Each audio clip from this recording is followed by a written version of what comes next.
Hai semuanya, welcome back to my YouTube channel with me Au. Jadi ini video pertama aku lagi di 2021. Awal 2021 is a little bit tough for me karena sekarang udah kelas 12 SMA dan pastinya masa-masa sekarang tuh persiapan PTN banget.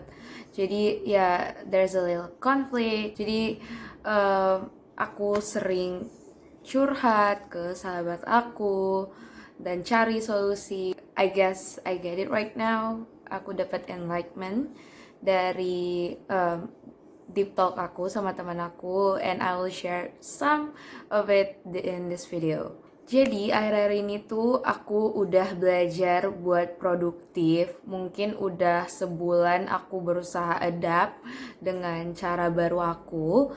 Dan aku itu procrastinator banget, parah. Aku suka banget nunda-nunda, apalagi suka nunda tugas dan lain-lainnya. Karena ya gitu, I let my problem, I let my mood affect my work. Jadi agak amburadul gitu. Makanya aku memutuskan untuk belajar produktif dan manajemen yang baik gitu. Langsung aja kita next. Yang pertama adalah self control. Menurut aku ini penting banget. Ini adalah salah satu jawaban atau solusi dari sahabat aku. Hi Fauzan, if you see this video, I appreciate it. Jadi self control itu penting banget.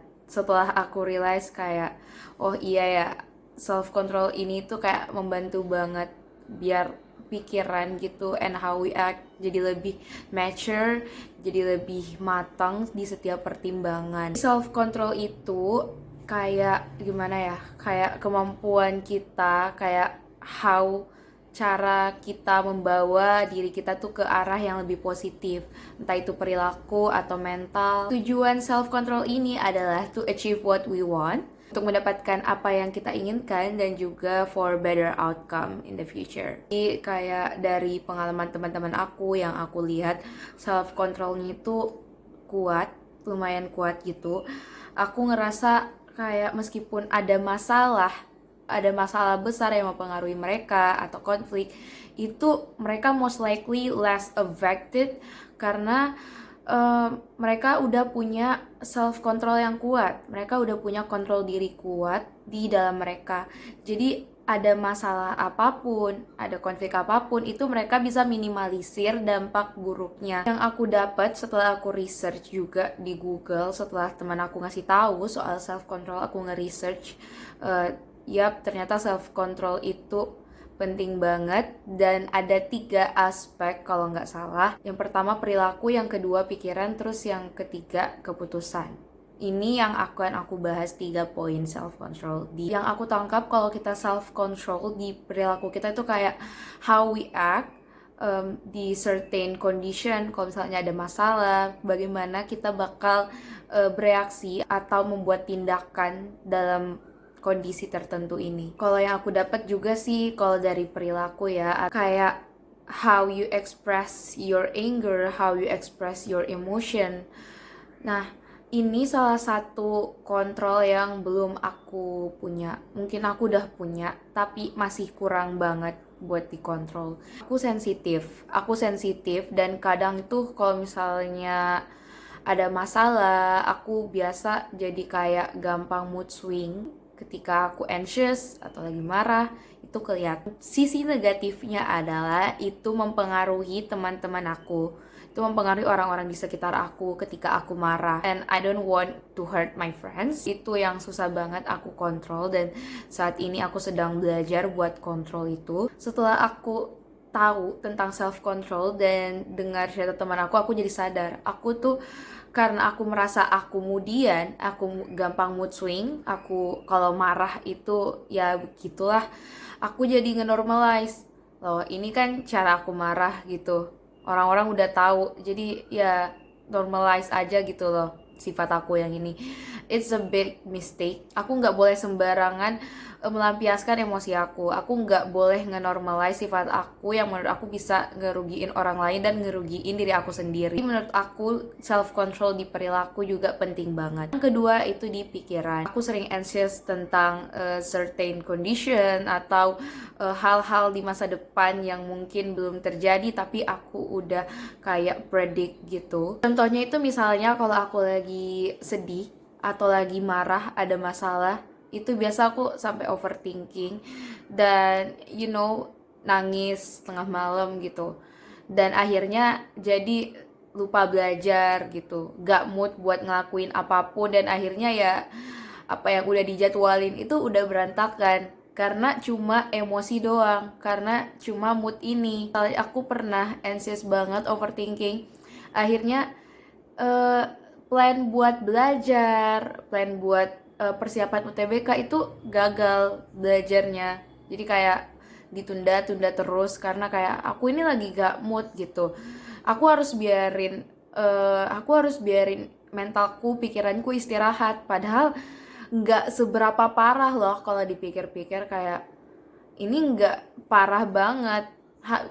Dengan diri sendiri tuh bisa dikontrol. Jadi that's why menurut aku di both di pikiran dan di perilaku itu self control itu penting banget.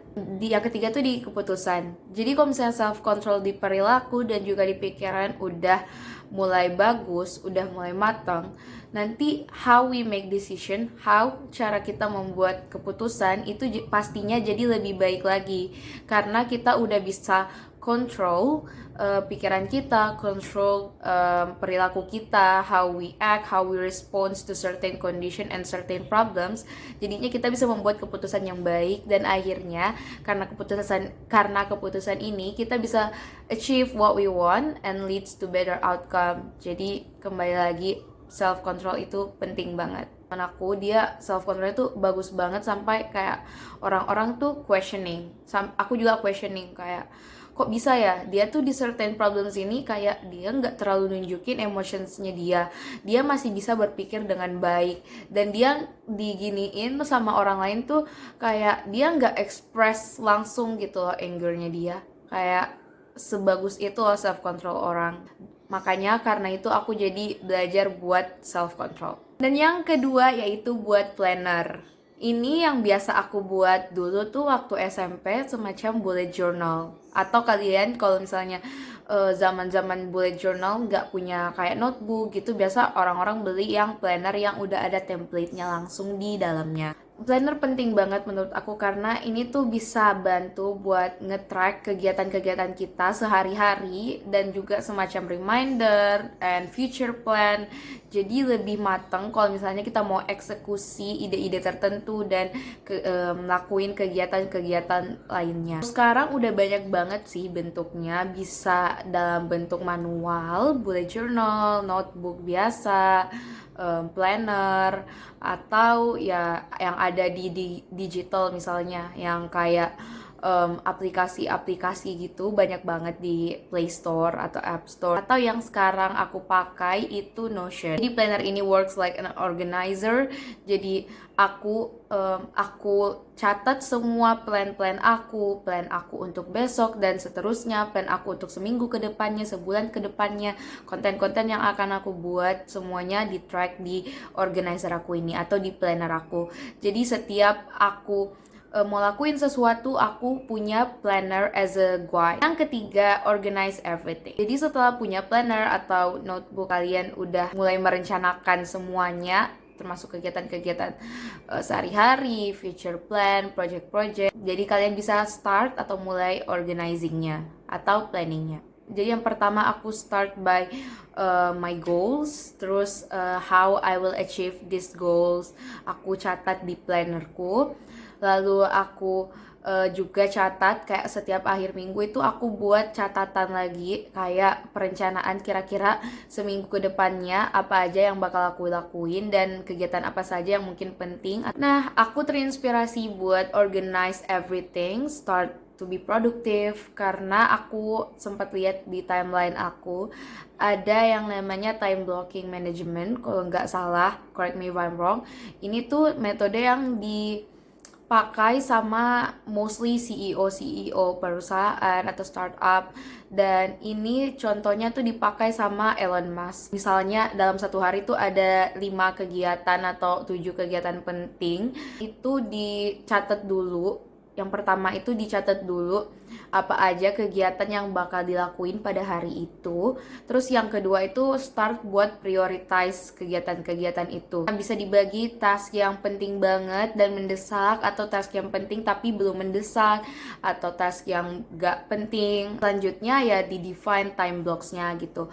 Untuk kegiatan ini butuh waktu berapa lama dan jam berapa kira-kira task ini bisa dilaksanakan. Setelah plan-nya ada, setelah setup-nya ada, nah baru kita eksekusi pelaksanaannya. Kita laksanain sesuai time yang ada, time block yang ada, atau list activities yang ada. I will show you guys how I'll do it in my Notion. Jadi kita bakal Notion tour, a little Notion tour. Jadi yang penting-penting aja.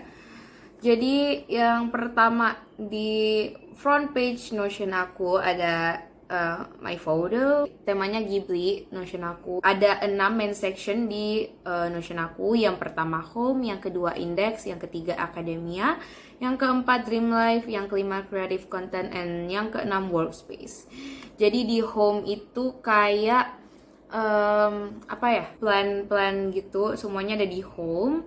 Terus di index itu basic lah, kayak reference, notebook, wishlist, meal planner, dan lain-lainnya. Terus di akademia ini tuh yang berkaitan sama sekolah. Terus yang di dream life itu my future plan, who I'm gonna be in the future. Terus creative content itu buat konten-konten aku. Dan yang workspace itu buat online shop aku, small business aku, Creon stuff. Jadi mungkin lebih bahas di home. Jadi di home di sini ada plan-plannya, ada plan buat 2 minggu, dan di March ini ada plan buat 1 bulan. Dan di documentation ini ada bookshelf, money inventory, and watch list. Di sini aku nge-track buku apa yang sedang aku baca, dan buku-buku yang pengen aku baca, wishlistnya atau to be read-nya ada semua di bookshelf. Terus money inventory buat ngatur pemasukan dan pengeluaran biar gak boros-boros banget. Dan di watchlist aku nge-track film-film atau TV shows yang aku lagi nonton dan yang pengen aku nonton. Playlist, ada plan, terus ada daily, ada habit tracker, morning routine, night routine. Terus ada weekly plan, kayak weekly plan yang wajib aku lakuin tiap minggu. Terus aku ganti-ganti, biasa setiap minggu aku fokusnya apa di situ. Weekly plan. Jadi di sini aku shoot video ini tanggal 3 Maret. Jadi ya setiap malam tuh sebelum tidur aku ngecek lagi Notion aku buat ngeset task-task yang baru dan task-task yang akan datang gitu. Jadi cara Elon Musk itu aku adapt sesuai cara aku sendiri aja, karena aku ngerasa belum sesibuk Elon Musk. Aku belum tahu kayak kegiatan yang fix bakal aku lakuin dalam mungkin 2 minggu ke depannya atau 1 minggu ke depannya, masih kurang banget. Jadi plan-plan yang ada di sini itu ya yang masih penting banget. Kalau misalnya kayak nugas atau list kerja tugas yang aku lakukan itu nggak spesifik banget aku taruh di weekly plan, karena udah ada sectionnya sendiri di akademia. Jadi ini tuh kayak general plan gitu. Terus untuk index aku jarang banget bukanya, palingan buat kayak kepentingan pribadi doang. Di akademia itu aku udah taruh link-link yang penting banget. Jadi kalau misalnya pagi-pagi bangun udah selesai siap-siap, langsung ngeklik direct link yang ada di sini. Ada Google Classroom, Zoom Meeting, LTMPT karena kelas 12. Jadi kalau aku pencet linknya langsung di direct ke aplikasinya atau webnya. Terus di sini list assignments banyak banget. Ada beberapa yang belum aku complete. Jadi di sini list tugas sekolah. Jadi kalau misalnya di complete gitu, diubah statusnya ke complete, jadi hilang dari listnya. Jadi kayak nggak terlalu membayangin gitu loh. Terus di sini ada schedule, bisa di ini toggle list gitu. Jadi kalau pencet langsung keluar listnya di bawah kayak jadwal pelajaran gitu. Terus ini UTBK 2021, playlist belajar aku dan seterusnya. Di dream life itu kayak apa yang aku lakuin untuk manifest my wish, my dreams. Jadi ya untuk masa depan lah gitu. Terus creative content di sini tuh kayak aku nggak bisa tunjukin secara directly, but here we go. Jadi di creative content aku kayak nulis ide-ide aku ngelis ide-ide aku, terus social media, link social media yang aku punya, terus list konten yang pengen aku lakuin.